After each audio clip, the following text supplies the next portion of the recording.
We're overthrowing dictators and assassinating bureaucrats. That's right, it's Coup from Indie Boards and Cards. This quick and dirty deception game pits 2 to 6 players in a free-for-all fight for political domination.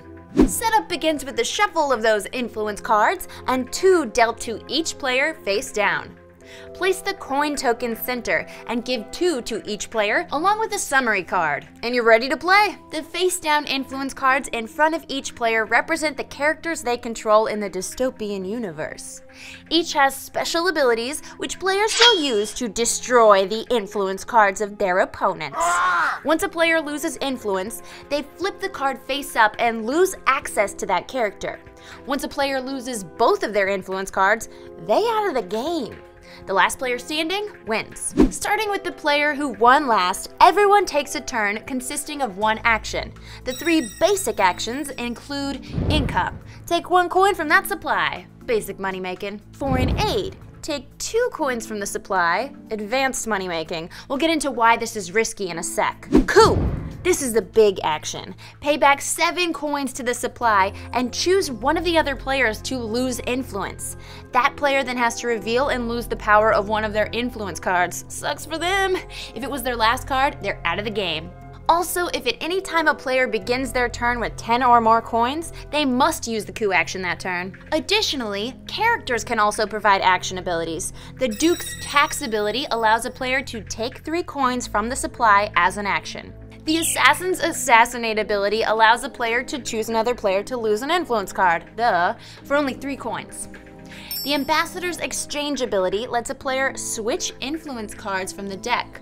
First, the player takes 2 random cards and secretly chooses which, if any, to exchange with their face-down cards, and returns 2 back to the deck. The Captain's steal ability allows the player to take 2 coins from another player.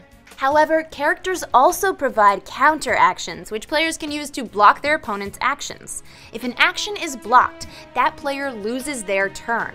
Counter actions are free and can be used anytime another player tries to complete an action you wish to block. The Duke can block the foreign aid action, thus the risk in taking more coins. The Ambassador and Captain prevent the steal action from being used against their owner.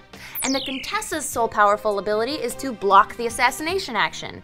Sadly, she can't stop a coup, so she only buys you time.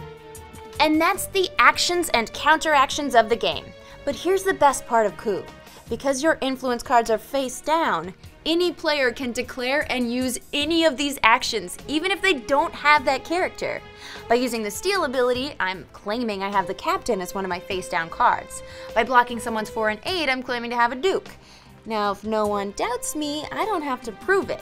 But if another player doesn't believe me, they can challenge. Any action or counter-action can be challenged. If a player is challenged, they may choose to prove they had the required influence card by revealing it. If they can't, or if they don't wish to, they lose the challenge and lose 1 influence. If they can prove it, they show their card, shuffle it back in the deck, draw a new card, and the challenging player loses 1 influence.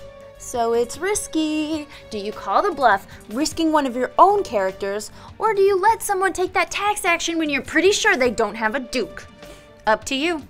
Players go round and round collecting coins, forming coups, and assassinating characters until only 1 player remains to win the game. And that's Coup! I'm Becca Scott, and I'm happy to be in front of the paywall. You can watch me play this game and other awesome games with some great friends on Game the Game right here on Geek and Sundry. I'll see you there.